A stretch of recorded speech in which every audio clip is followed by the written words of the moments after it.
Toda esta caricaturización es mucho más complicada de hacer por mucha capacidad de desinformación y manipulación que se tenga cuando el portavoz de la formación a la que quieres caricaturizar hace parecer al resto de portavoces como una colección de charos, trolls de Twitter o incluso, y con perdón, follacabras, porque sí, en esta foto hay un follacabras y ni siquiera es la peor de sus cualidades. Pero, a la hora de la verdad, blinda todas las políticas progres exactamente igual que Mariano, que Feijóo, que Juanma Moreno e incluso que la Charo de Extremadura. Lo cierto es que yo casi respeto más a esta gente, porque ellos realmente no creen en una mierda, así que son consecuentes con sus creencias vacías. Supongo que será porque representan mejor los valores de la gente que les vota, lo cual habla fenomenal de la sociedad en la que vivimos. Hola hombres y mujeres, soy el señor Sombrero.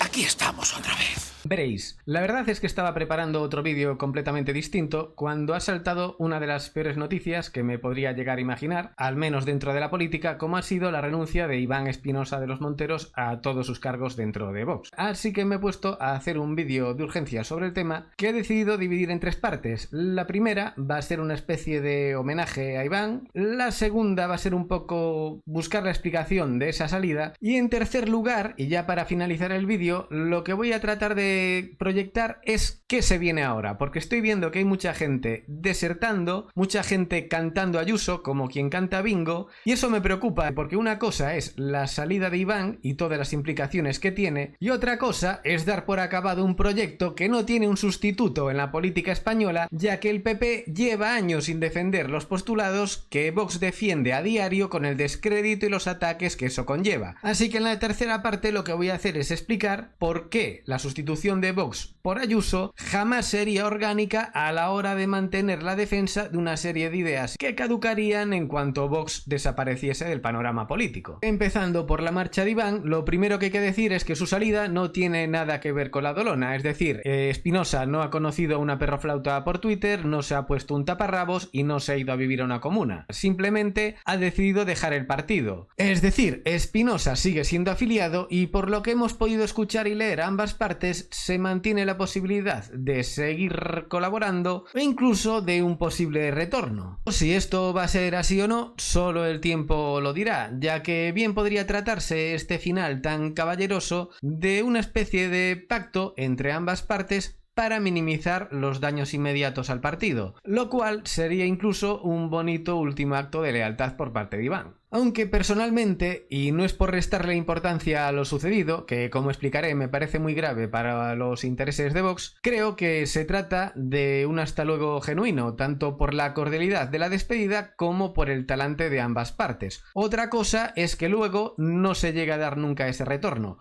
¿Y qué significa esto para Vox? Pues para mí, y no puedo ser más contundente, la pérdida del mayor activo del partido. Y cuando digo esto incluyo al propio Santiago Abascal, y desde luego lo hago sin ningún ánimo de ataque o de menosprecio, y mucho menos de rencor, ya que para mí Abascal no es solo una persona a la que respeto sobremanera, sino que incluso, y a riesgo de que alguno quiera ridiculizar lo que voy a decir, lo considero un héroe por los años de servicio en el País Vasco plantando cara a los asesinos.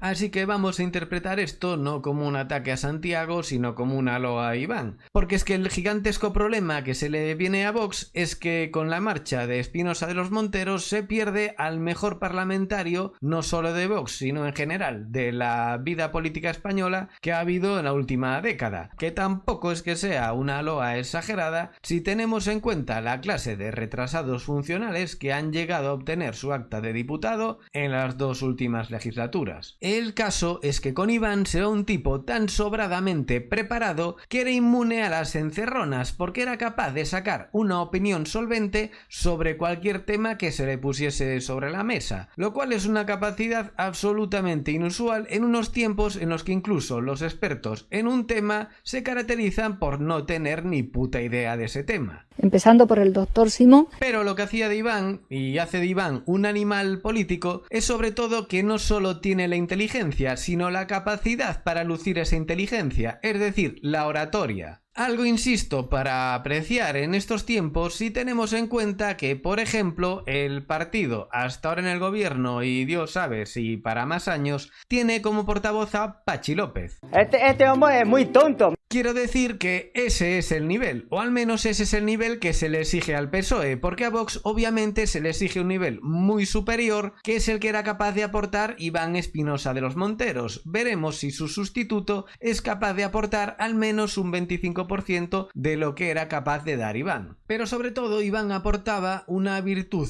idónea para ejercer la política en Vox, un equilibrio perfecto entre inteligencia, ironía, sarcasmo y educación. Es decir, a ojos y oídos de un progre, Espinosa de los Monteros resultaba irritantemente educado, por lo que esas entrevistas / interrogatorios a las que se tienen que enfrentar habitualmente los integrantes de Vox se le volvían siempre en contra a los periodistas del sistema cuando el interrogado era Iván Espinosa de los Monteros. Por lo que no hay que tener mucha imaginación para saber que el periodista encargado de acorralar a Iván no dormía bien la noche anterior y dormía todavía peor la noche posterior a haber sido humillado. Por ejemplo, este periodista que estáis viendo era clavadito a Ryan Gosling hasta que le tocó entrevistar a Iván. Es más, yo creo que el mayor elogio y reconocimiento que se le ha dado jamás a las capacidades de Iván fue el veto tácito que le metió a 3 Media, porque no sé si recordaréis que allá por 2018-19 era bastante habitual ver a Espinosa de los Monteros en Espejo Público, por ejemplo, dándole clases de matemáticas para progres a Susana Griso, aunque debo reconocer que mi momento favorito fue cuando vapuleó tanto al Calborota de juezas, jueces y juecis para la pedrocracia que el tipo acabó insultando en directo a Iván. Así que el problema para 3 Media era que esos clips luego corrían como la pólvora por redes sociales, dejando muy bien al partido de turbo ultra extrema mega derecha y mal al grupo mediático que intentaba acorralarlo, por lo que Iván dejó de sonarle el teléfono. Y es que, como digo, nadie ha manejado mejor a los medios de este país y ni mucho menos desde posiciones tan hostiles. Y ya para finalizar esta primera parte del vídeo, que supongo que estará quedando como una especie de oda homoerótica hacia Iván, quería destacar una última cosa que se va a perder con su ausencia, y es que Espinosa de los Monteros era el mejor antídoto contra la caricatura. Y ojo, porque esto es más importante de lo que parece. Porque los medios y partidos del sistema solo han encontrado 2 tácticas realmente efectivas contra Vox. Una es la que ya hemos visto, la de Antena 3, es decir, ignorar la existencia de Vox, lo que viene siendo la versión pasiva del cordón sanitario. Y la otra, que es claramente la mayoritaria, es la estigmatización, o sea, la repetición incesante de una serie de prefijos e hipérboles para que la gente no se atreva a ir más allá del prejuicio. Esto lo vemos muy claramente en esos típicos vídeos de YouTube en los que se le muestra a la gente por la calle una parte del programa de Vox, a la gente le gusta, pero cuando se le dice que ese programa es de Vox, el chip que llevan implantado en su cerebro cortocircuita. Pues bien, desde este punto de vista de la caricaturización, el objetivo final de los medios y de los partidos del sistema siempre ha sido instalar en el imaginario colectivo una especie de retrato robot del político e incluso del votante de Vox,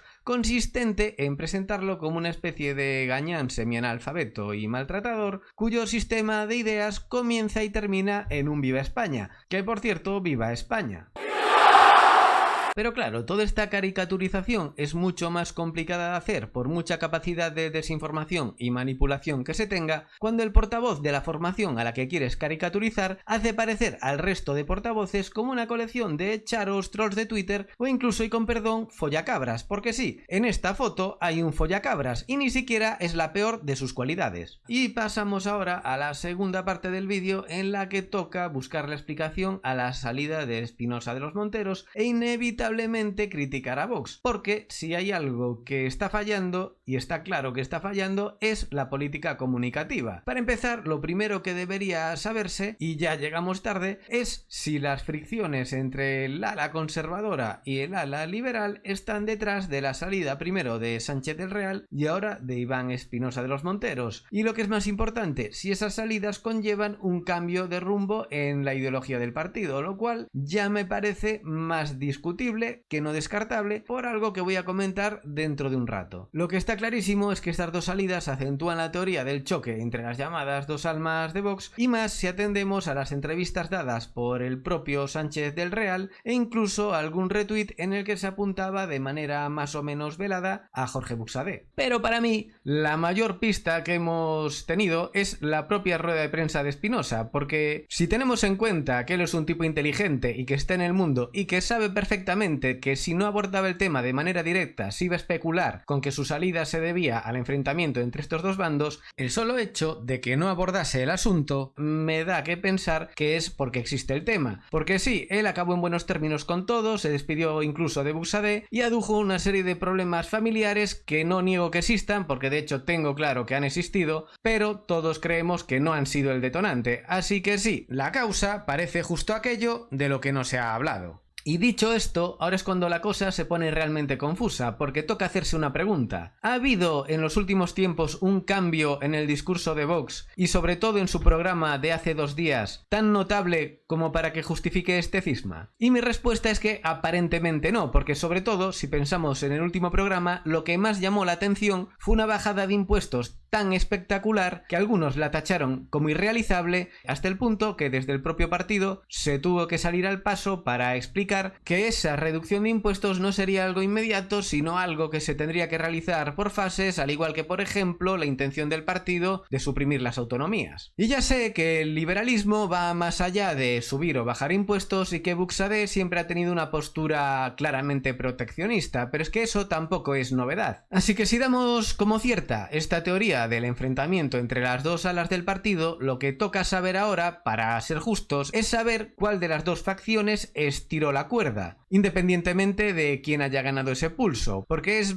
distinto que la parte liberal haya sido la que haya querido expandir su influencia y al no conseguirlo se hayan visto frustrados y empujados a lo mejor al ostracismo por ser considerados un elemento disruptivo o incluso a la salida, a que haya sido la considerada peyorativamente parte falangista la que haya empujado de manera activa fuera del partido por puro crecimiento de influencia a los elementos liberales. Y ya para finalizar vamos con la última parte del vídeo, que es la que me toca más los cojones incluso que la salida del propio Espinosa, porque ya han cantado a Ayuso. Veamos este tuit de Wall Street Wolverine con varios miles de likes. Bajo el contexto actual, si el PP mete a Ayuso de candidata, desaparece Vox del panorama político. Vaya por delante que esto no es una crítica al autor del tuit, porque para empezar yo no sé si eso es una opinión, un deseo o un desahogo. Lo que sí sé es que tiene razón, es decir, que si el PP presentase a Ayuso como candidata a las elecciones, conoceríamos el auténtico suelo de Vox, que yo calculo que en estos momentos sería entre 10 y 15 diputados. Y precisamente que este tuit tenga un alto porcentaje de realidad es lo que me invita a haceros una pregunta a todos esos tránsfugas que os cambiaríais de acera sin dudarlo. ¿Por qué coño votáis ahora mismo a Vox? Porque esa es la parte que no entiendo. Porque lo que pienso es que o bien no tenéis ni puta idea de qué política se aplica a Ayuso, o bien os la pela qué políticas se apliquen mientras las aplique alguien de vuestro gusto. Es decir, que condensáis a la perfección la sabiduría de dos refranes del extenso refranero español. Por un lado, el más vale caer en gracia que ser gracioso, y por el otro, el sarna con gusto no pica. Porque sí, Ayuso da la batalla cultural en Twitter e incluso a veces en rueda de prensa, pero a la hora de la verdad blinda todas las políticas progres exactamente igual que Mariano, que Feijóo, que Juanma Moreno e incluso que la Charo de Extremadura. Y eso no la hace precisamente mejor que todos estos, sino peor, por hipócrita. Así que os voy a hacer un repaso rápido de lo que es Ayuso. Para empezar, ley trans. En rueda de prensa se burla de ella. En la realidad mantiene una ley trans de su comunidad que es anterior a la de Podemos y todavía más radical. Feminismo. En Twitter la primera en criticar. En la realidad toma tus 500 euros extra por contratar a mujeres o trans. También dijo que en Madrid no hacía falta el PIN parental porque allí no se adoctrinaba en las escuelas. Lástima que lo dijese solo 3 días después de que la pirada de Pamela Palenciano fuese a un instituto de la comunidad a dar una de sus charlas hembristas. Por cierto, esto es un libro de la Comunidad de Madrid, esa en la que no se adoctrina, y nos cuentan que Calvo Sotelo fue asesinado por unos policías, así, a secas. Lo que no se cuenta es que todos los implicados en el asesinato de Calvo Sotelo tenían una cosa en común, su socialismo. Seguimos. A Ayuso le gusta criticar a los liberados sindicales, pero todavía le mola más soltarles 20 kilos de dinero público para que no le monten demasiado ruido en las calles. Luego, si osas criticar la violencia de las bandas latinas, te dirá directamente que son tan españoles como Abascal. Y tampoco le menciones a los menas, porque entonces te soltará directamente un sermón sobre lo mal cristiano que eres. Y hasta me da grima recordar las excusas patéticas que le pone a su fan número 1 Federico cada vez que éste le pregunta por la no derogación de algunas de esas leyes de la izquierda. Os voy a poner un fragmento acelerado por el tema del copyright.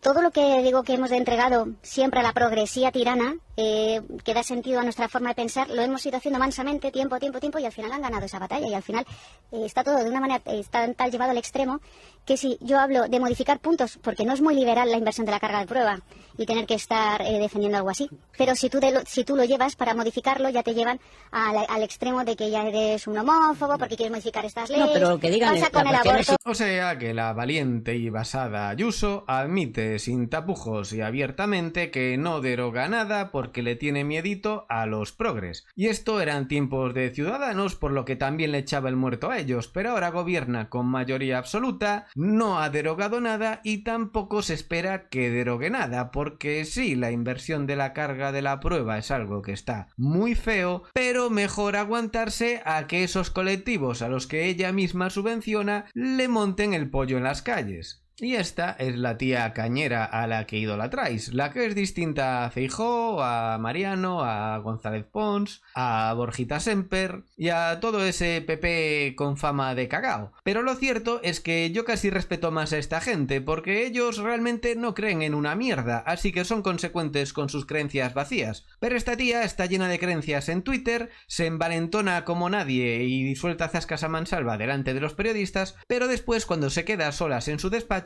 lo que hace es coger el boli y blindar todas las políticas de la izquierda. Y por cierto, también mencionaba al final del audio el tema del aborto. ¿Sabéis lo que piensa Ayuso del aborto? Porque seguramente está más cerca de lo que pienso yo de lo que opinan la mayoría de los que le coméis el culo. Está reconociendo además que el aborto es un asesinato.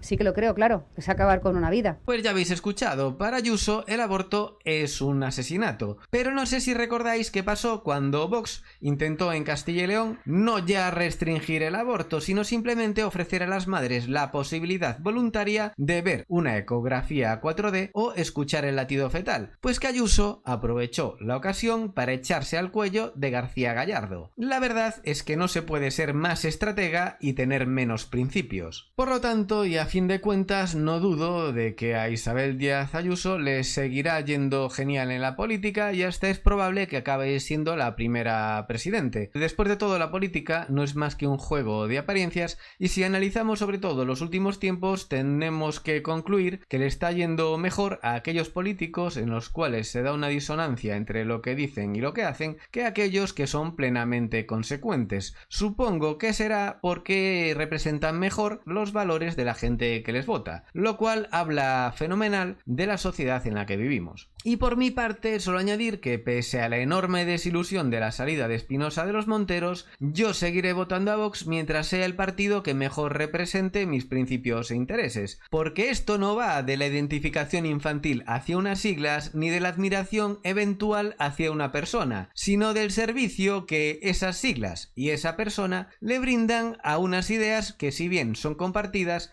deberían estar bien enraizadas en uno mismo si no quieres acabar siendo el títere de un partido político o de un líder carismático. Así que no os olvidéis de darle al like si os ha gustado y de suscribiros si queréis pillarme más material. Y nada más, bienvenidos a la batalla por el relato, porque lo que importan no son los hechos, pues a ellos jamás les han importado, sino cómo se cuentan. Gracias, señor presidente. Señor Bolaños, aunque todos sabemos que este es un debate económico y que usted de economía no sabe nada, gracias por acudir a este primer debate del año, en un día de enero tan frío,